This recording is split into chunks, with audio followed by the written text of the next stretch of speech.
Buying a house is the biggest financial mistake most Americans will ever make, and they will make it proudly. They will post about it on social media. Their parents will cry tears of joy. Their friends will congratulate them, and nobody, not a single person, will sit them down and show them the math that proves they just set their financial future on fire. I know that sounds insane. I know it goes against everything you have ever been told. But here is the uncomfortable truth. The entire narrative around homeownership was built by people who profit from you buying houses: banks, real estate agents, mortgage lenders, home improvement stores. An entire industry worth trillions of dollars depends on you believing that renting is throwing money away. It is not. In fact, when you run the numbers, honestly, when you account for every hidden cost, every opportunity lost, every dollar that could have been working for you, instead of sitting trapped in drywall, renting and investing, the difference does not just compete with buying, it wins, often by hundreds of thousands of dollars. My name is Bobby, and I spend way too much time analyzing the financial illusions we accept without question. Today, we are going to dismantle the most sacred belief in American personal finance. We are going to prove with real numbers why buying a house makes you poorer than renting. This is not an opinion piece, this is a mathematical execution. Let us start with what everyone gets wrong about home equity. People say that when you pay rent, the money disappears forever. But when you pay a mortgage, you are building equity. You are paying yourself. This sounds logical until you actually look at how mortgages work. When you take out a 30-year mortgage, your monthly payment stays the same for 3 decades. That feels stable. That feels predictable. But what most people do not realize is that in the early years of your mortgage, almost none of that payment goes toward owning your home. It goes straight into the bank's pocket. Let me show you what I mean. Say you buy a $400,000 house. You put down 20%, which is $80,000. You finance the remaining $320,000 at 6.5% interest over 30 years. Your monthly payment for principal and interest is around $2,023. In your very first payment, only about $350 goes toward the principal. The rest, roughly $1,670, goes directly to interest. You are not building equity, you are renting money from the bank, and the bank charges you 5 times more than what you get to keep. After 1 full year of payments, you have handed the bank over $24,000, but your loan balance has only dropped by about $5,000. $19,000 went to interest. Exposed. That is what you call building wealth? And it gets worse. After 5 full years of payments, after handing the bank over $121,000, you will have paid down only about $28,000 of your loan. $93,000 went to interest. That is not building wealth. That is a wealth transfer from your pocket to a financial institution. In fact, it takes approximately 13 years of payments before the principal portion of your payment equals the interest portion. 13 years of mostly paying the bank before you start mostly paying yourself. And that is assuming you never refinance, never move, never reset the clock back to zero. But wait, you say, at least I am building some equity. At least that $28,000 is mine. Is it though? Here is where the illusion completely falls apart. That equity is not liquid. You cannot spend it. You cannot invest it. It just sits there, trapped inside your walls, producing absolutely nothing. If you need that money in an emergency, you have to either sell your house, which takes months and costs a fortune, or take out a home equity loan, which means paying interest to access your own money. Think about how absurd that is. You gave the bank $80,000 as a down payment. Then you spent 5 years giving them another $93,000 in interest. And now, if you want to access the modest equity you have built, you have to ask the bank for permission and pay them even more interest. You have turned $80,000 of liquid, investable cash into a frozen asset that you cannot touch without permission from a bank. This is not wealth. This is a trap disguised as an achievement. And we have not even talked about the costs yet. Everyone knows about the mortgage payment, but the mortgage payment is just the cover charge. The real expenses are hiding behind the curtain, and they never stop. They follow you every single month, every single year, for as long as you own that house. And most people have no idea how massive they actually are. Property taxes. In the United States, homeowners pay an average of over $4,200 per year in property taxes. But that is just the average. In states like New Jersey, the average is nearly $10,000 annually. In Illinois, property taxes can run even higher. And unlike your mortgage, property taxes never get paid off. You will pay them every single year until you die or sell. Even after your mortgage is gone, even after you supposedly own your home free and clear, you are still writing checks to the government just for the privilege of sleeping in your own bed. Miss a few payments and see what happens. The government will take your house. You never really own it. You are just leasing it from the county with extra steps. Then there is maintenance. This is the cost that surprises every new homeowner because nobody talks about it honestly.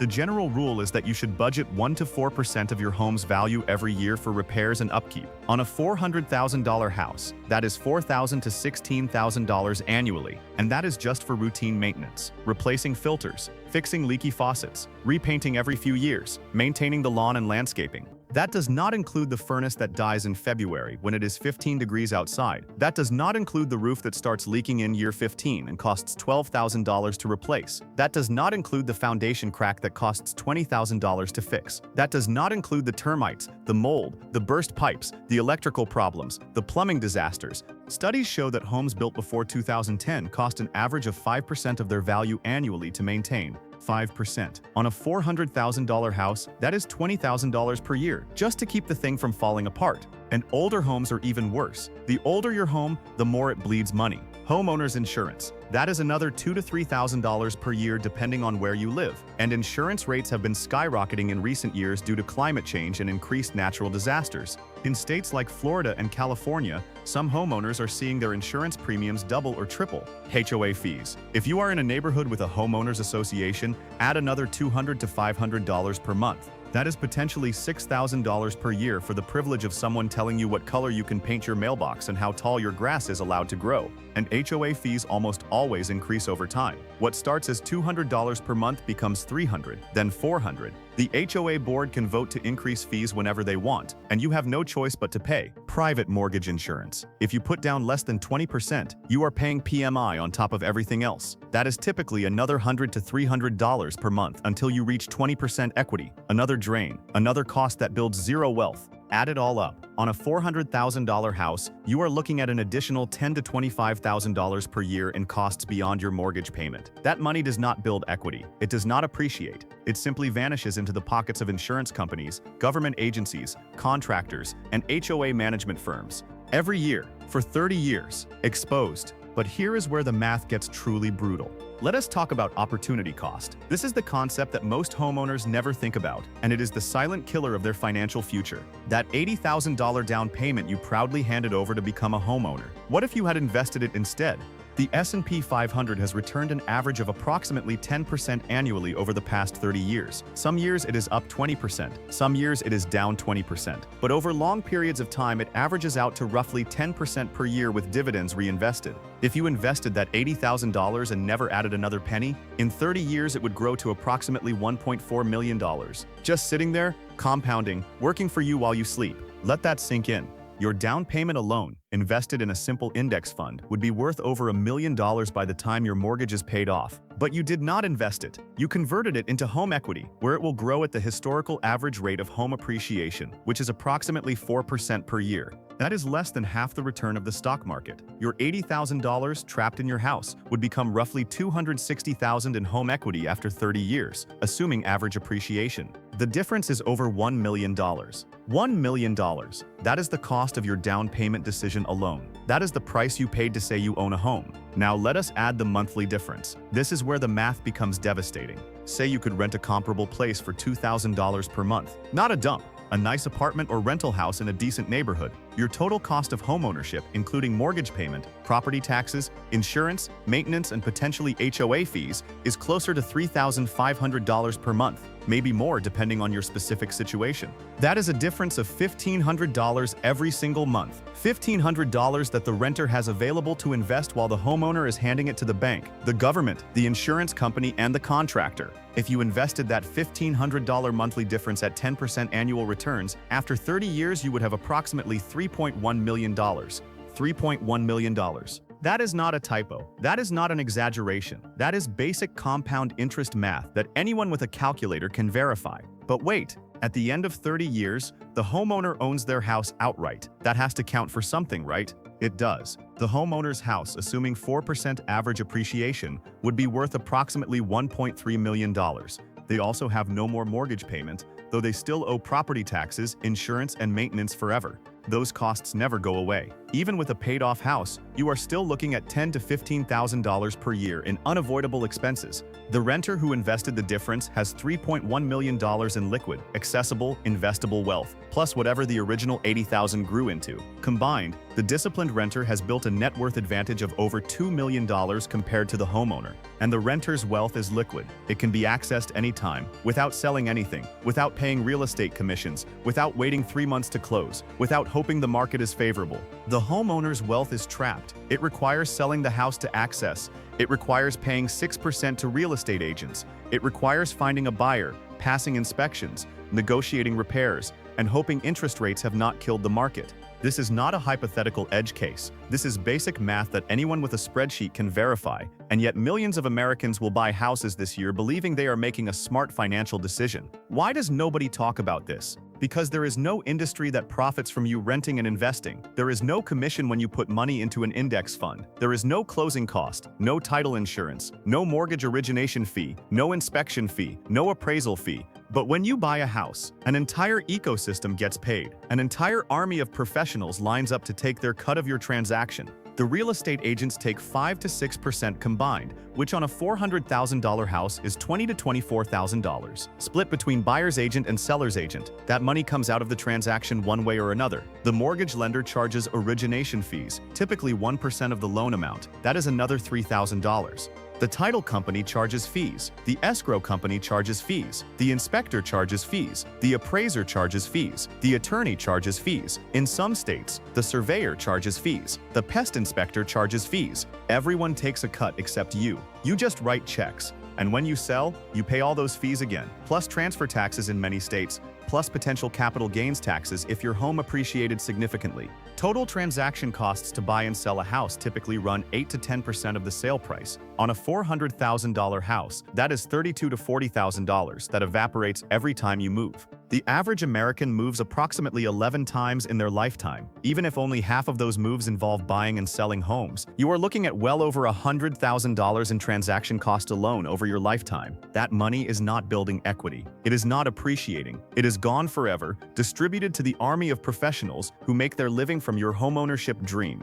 Now I need to address the most common counter-argument, the wealth gap. Studies consistently show that homeowners have dramatically higher net worth than renters. Recent data from the Federal Reserve shows homeowners have a median net worth of around $400,000, while renters have a median net worth of just $10,000. That is a 40-to-1 difference. This sounds like definitive proof that buying makes you richer. Case closed, right? Not even close. This is actually a perfect example of confusing correlation with causation, and it is one of the most dangerous logical errors in personal finance. Homeowners are not wealthier because they bought homes. Homeowners bought homes because they were already on a trajectory toward wealth. They had stable jobs with consistent income. They had good credit scores from years of responsible financial behavior. They had savings discipline that allowed them to accumulate a down payment. They had family support systems, often including inherited wealth or gifts from parents that helped them get started.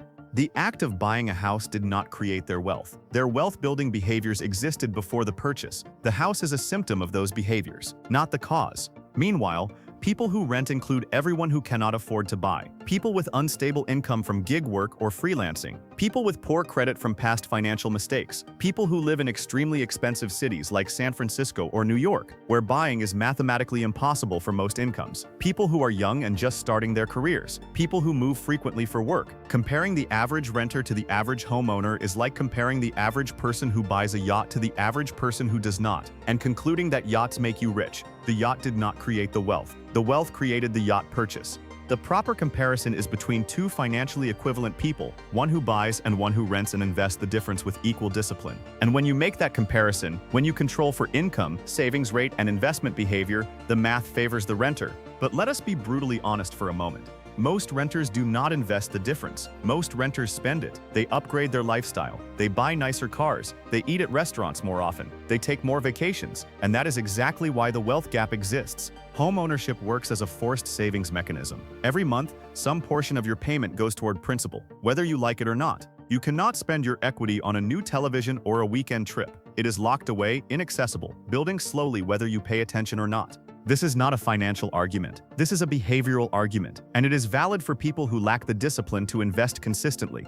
If you know in your heart that you would spend the difference instead of investing it, then buying a house might actually be the right choice for you. A mediocre return you cannot sabotage is better than a great return you never capture. But you are watching a video about financial optimization. You are clearly not the average person. You are someone who thinks about money strategically. You are someone who runs numbers and questions assumptions. And for strategic thinkers, forced savings is an insult. It is admitting you cannot trust yourself with your own money. If you have the discipline to invest $1,500 per month, regardless of what the market is doing, regardless of what your friends are buying, regardless of what your emotions are telling you, then buying a house is a mathematical handicap. It is choosing a 4% return when a 10% return is sitting right there waiting for you. Let us talk about the myth of stability and security. People buy houses because they believe ownership provides security that renting does not. No landlord can kick you out. No one can raise your rent. You have control over your living situation. But this security is largely an illusion. If you lose your job, you still owe the mortgage. The bank does not care about your employment situation. Miss a few payments and they will take your house. At least a renter can downgrade to a cheaper apartment when times get tough. A homeowner is locked into a fixed payment that does not care about their circumstances. If the local economy crashes, your home value crashes with it. You might end up underwater, owing more than your house is worth. You cannot sell without writing a check. You cannot move for a better job opportunity without taking a massive financial hit. You are trapped. If your neighborhood changes, if crime increases, or the school district declines, your home value suffers, and you have no recourse. A renter can move at the end of their lease. A homeowner watches their net worth decline while hoping things improve. The 30-year fixed mortgage is often praised as a form of inflation protection. Your payment stays the same while everything else gets more expensive. This is true, but your property taxes increase with inflation. Your insurance increases with inflation. Your maintenance costs increase with inflation. The only thing that stays fixed is the principal and interest portion of your payment. Everything else keeps climbing. Now let me tell you when buying a house actually makes sense, because this is not a one-size-fits-all situation. If you plan to stay in one place for at least 10 to 15 years, the transaction costs get amortized over a longer period, which improves the math significantly. The 6% you pay when selling hurts a lot less when it is spread over 15 years of ownership instead of 5. If you live in a market where the price-to-rent ratio strongly favors buying, which is increasingly rare in major metropolitan areas but still exists in some mid-sized cities and rural areas, the equation can shift in favor of ownership. If you truly lack investment discipline and need forced savings to build any wealth at all, a house can prevent you from sabotaging yourself. A mediocre return captured beats an excellent return squandered. If owning a home provides psychological benefits that genuinely improve your quality of life, those intangible benefits have real value that spreadsheets cannot capture. If painting your walls any color you want, or having a yard for your children, or feeling rooted in a community brings you genuine happiness, that happiness is worth something. Just be honest about what you are paying for it. If you are buying a house for these reasons with open eyes, understanding the financial trade-off you are making, then that is a legitimate choice. You are not a victim. You are making an informed decision.